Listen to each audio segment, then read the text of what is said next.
Getting ready for West Virginia. Obviously, we just played them not too long ago and lost and didn't play very well. And obviously know what the challenge is. We've got to get back to rebounding and rebound at a higher level. Obviously, got rebound our last game too. So it's fresh in our mind. We understand what we got to do, and we're looking forward to Tuesday. Opportunity to play. We're looking forward to a great crowd, a lot of students, even with the weather. Our students can get over here, and we're looking forward to that. I think a lot of the guys maybe might have some issues with traveling here, so our students will fill all their seats is what I plan on putting in place there. So that's what we look forward to. So I think it's going to be a great atmosphere, great opportunity for us, and we need to get ready and get back to the rebounding. It's been an emphasis for a while here. It's not where it needs to be. Our defense is good. It's been good in conference play. It wasn't as good last game for obvious reasons, but we've got to get more use out of. We've got to get our minutes spread out a little bit better than we had last game. But we understand the situation we were in and the bodies that we were down. So looking forward to Tuesday. When you saw Mike go down, did you think? I didn't really see it when it happened. So, but afterwards, when as he was on the floor, I thought I always think in the positive terms. So, but he certainly was in pain. But to use some terms, and maybe I don't get them all right, but the knee is intact. It's not a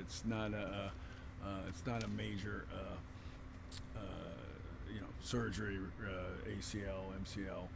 So we know that here, but we just want to monitor it another 24 hours, see where it's at exactly, and go from there. Coach, you've talked a lot about the depth that you've had on this team. Now you are missing a couple of guys. How do you anticipate kind of adjusting for that? Well, that's what I said all the time. Everybody talks about how you're going to play all these guys, and then obviously throughout the years on, we've already done it. I mean, we've done it all year. We won a tournament without two all-league players, really. We beat Iowa, we beat Cal. So we've been doing it all year long.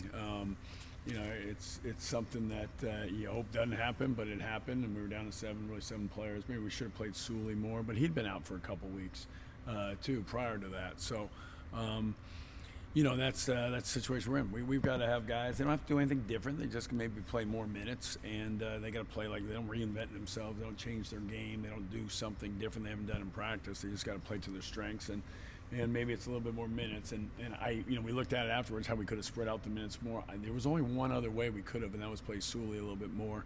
And but I don't know how much impact that would have been. Our guys went too many minutes, and it cost us down the stretch. So a strength of ours is getting some guys some rest at key periods of the games, and we certainly weren't able to do that in the last one. But I think we're in a better situation of that going forward here, and Rondell will be back, and we'll see about the rest of the guys. And get back. We don't know the school. They shut down school at noon today, so tomorrow till 6 tomorrow. So just trying to work around those things that are coming into play. But again, obviously you have depth, but at West Virginia we didn't have depth either because we had foul trouble right away. So that makes you play differently and changes some things. So we've got to go stay out of foul trouble. We've got to get our guys out there, and we gotta play better. We gotta play physical without fouling. We've got to know that they're going to hit us, they're going to push us, they're going to hold, and that's part of the game. And we've got to prepare that, not retaliate, and not get fouls after that. So that's something we got to do. We got to have better shot selection. I thought that was early from the last game. We struggled in shot selection the first two plays, and then settled down a little bit, but again, was not as good as we have been in the past. So, we're the number one defensive team in conference play, just the conference games. So, we've really made strides in that area, but we certainly didn't have it the other day, and obviously the depth had something to do with that. Coach, where do you expect most of the offensive production to come from on this team without Mike? I mean, like I said earlier, it's not like anybody does anything. The guys are going to play more minutes. I mean, simply put, it doesn't change. Heidi will play more minutes. We saw him play more minutes against Kansas, and he had 17. We saw him play more minutes the other day, and he had double figures. So, that's it. Rondell will play more minutes, and So that's what happens, and that's why the message is you don't have to change, you don't have to shoot more. You just play like you've been playing, take open shots, and we'll get open shots for guys if we have the patience and execute. And we got to do that start to finish. We didn't do it early in the game for whatever reason. That was with Mike in there, and so first couple minutes, I think that set the tone for a little bit and got us down. Obviously, we came back, went up 4, so we had every opportunity to win the game. But this is new game, new opponent in that regard, but certainly a similar opponent, an opponent we played very couple weeks ago. So. And the rebounding is really we're going to focus on defense and rebounding, and the offense will take care of ourselves. Coach, you've talked a little bit about kind of the balance between transition baskets and rebounding and forcing turnovers this year. Where is that kind of ideal space for you with this team as far as? I don't know. It's an ideal. You can't really put a number on it. It's just opportunities, converting. Because obviously, when you're number one in the country, doing something right in transition points. The rebounding numbers are not where we want them to be. But again, we've had so many different guys in and out of the lineup. We had some guys that were playing that probably weren't, might not have been playing given the circumstances. But we're still, I think, as we had, and our defense has improved, and our numbers have shown it in conference play. I think we're still a team in the making, and even more so now with Eddie being out and then Mike being out for the last game. So you're constantly, you're never going to have the whatever you say or establish this percentage is never going to be the same the next day. I mean, if for whatever reason, foul trouble guys out or just shots don't go or. But we've got to be the best in the league in transition. We got to be the best in the league in rebound. That's our goal. Hey, Coach, I'm doing a feature on Chuck O'Bannon. What were your first impressions of him? And just talk about like the whole transfer thing. Yeah, well, I didn't really know him as far as recruiting. I never recruited him out of high school, so I didn't know him. But my assistants knew him, so they had 2 of them had recruited him beforehand. So there was familiarity there. Knew his brother, his dad, and his uncle. So familiarity there. But I don't know that I really had any preconceived notions. I just my assistants had told me about him, and it was January where there aren't a lot of guys available. You have a scholarship open. Oftentimes you might take a chance on a guy, especially him, because of he'd been injured all 3 years. So it wasn't like there was at least you had a reason for the transfer and why he hadn't played at all. There was three different surgeries and 3 different really red shirts. I mean times where he couldn't play, which is almost unheard of, and 3 different injuries. So you just kind of, it's like, I mean, obviously you don't like to take guys that haven't really produced anywhere else. But his circumstances were unique and, kind of understandable given that 3 different surgeries. So that's really where I went into it, and open-minded, I guess, is the best way to put it. I didn't have really any opinion. I hadn't really seen him play. And what's your just like take on just his role and his impact on this team? Yeah, how good he is. I think he's improved, and I've talked to him a lot about that. And he's a guy that really he's always thought of himself as a scorer and shooter and an offensive guy, and we've tried to get him to be more of a defensive guy and focused and rebounding, and he's come a long way in that regard. But you're asking me after a defensive game where we didn't get it done, and rebounding wise we didn't get it done. So I'm on that everybody's got to get better, and he's included in that. But he really, and throughout the year, early in the year, I've talked to him about how much he's improved and how he's committed to defense, and you've seen it, and it's been really a great. As far as coaching and improving guys, and that's what we really do it for. That's why I do it. It's just seeing guys improve. It's a great it's a great validation, a great great example of a guy doing what we ask him to do and getting better at it. Sure, he can get better defensively. Sure, he can rebound better, but he's made progress, especially this year. Coach, in terms of mentality, what's going to be the key to staying consistent, especially with Mike and Eddie gone for I guess we don't know how long yet? But entering this second half of Big 12 play, is there a certain key to staying consistent with your play and playing your best brand of basketball as the season moves on? Well, I mean, consistent. I mean, that's a great, media term, but I mean, like, how you be consistent when you have a different roster, different guys every time out there. I mean, we're gonna have a different, Eddie didn't play for a couple games, Mike's not playing, didn't play last game. So I mean, we're gonna, again, like I said, we're evolving. We've got to change. We've got to adjust every game. Sometimes when guys get in foul trouble, I mean, we're playing really good teams every time. If you win by 2, you played great. If you lose by 2, you played bad. And is that really inconsistent play? It's a media term that means means really nothing, but it fits good in the story.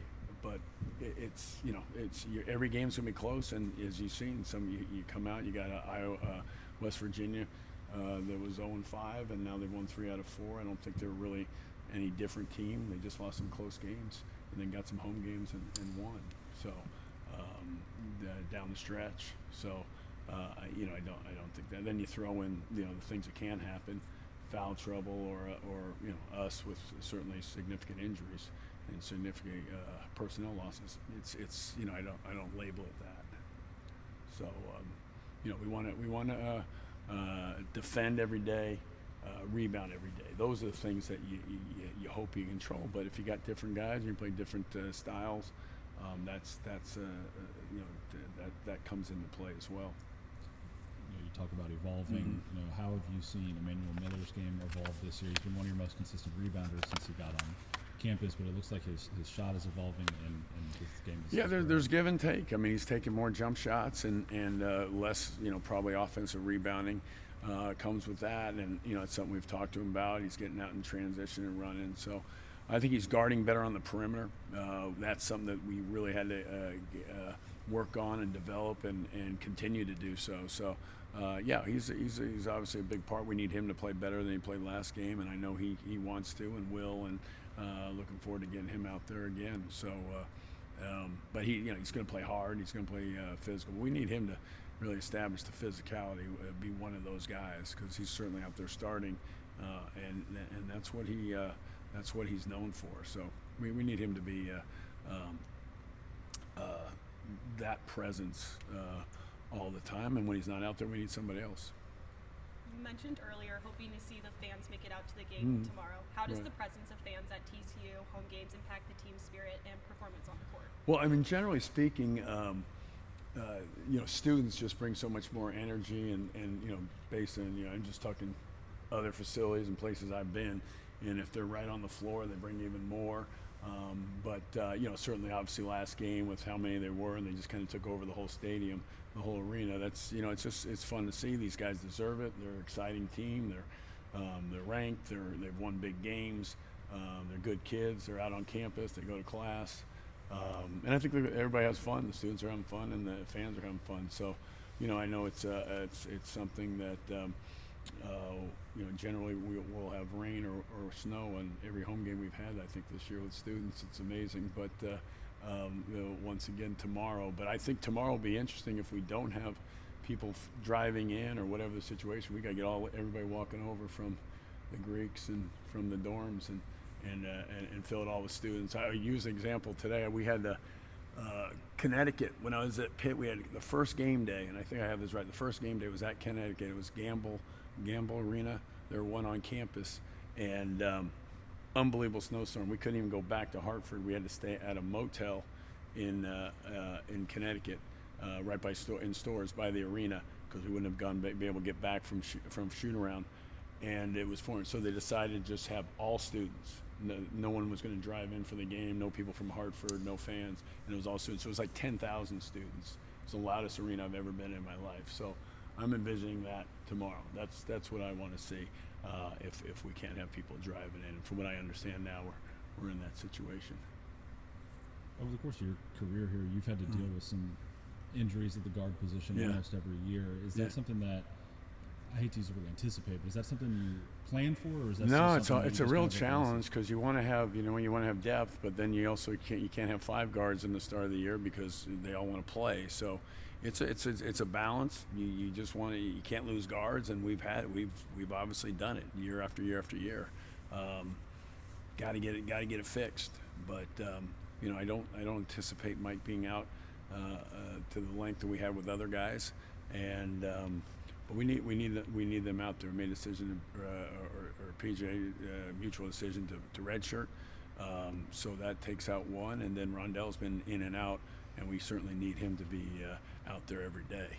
And so, again, I don't think we're in that situation yet. I think Mike is we're looking forward to getting him back.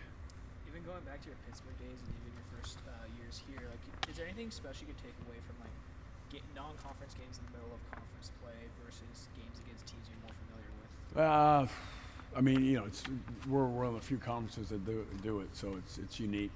But we did. I remember one time we did it at Pitt. We scheduled Washington in a home and home, and so we did that in the middle of conference, and we may have only done it for one of the games. So it's very rare. It's very rare. This is the thing, and you know what?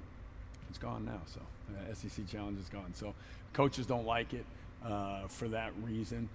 One thing, but there's a lot of positives that come with it, and so that's why we had it. But you know, you don't like to.